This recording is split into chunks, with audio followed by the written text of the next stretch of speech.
So my story may be just as typical as anyone else.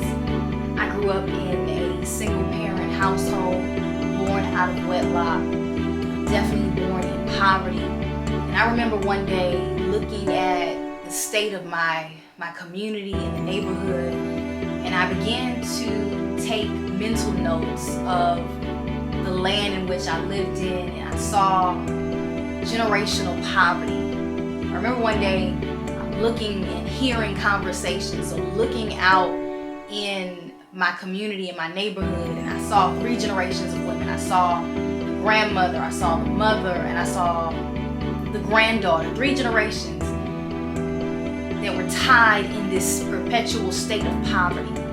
And I saw how the daughter was looking for her next spot for Section 8, or she was looking for her next spot so that she could live under the government provision and standard. And I thought to myself, I said, this can't be right.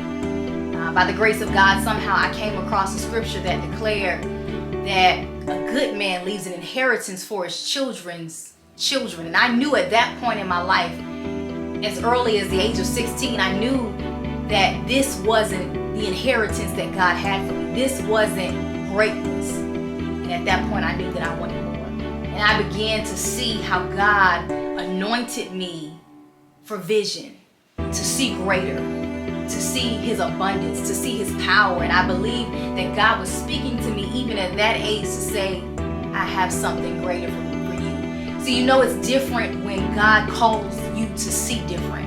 Some people are content with seeing what they've already seen, but God has a way of choosing people and pushing upon them to see different. And that's where it began.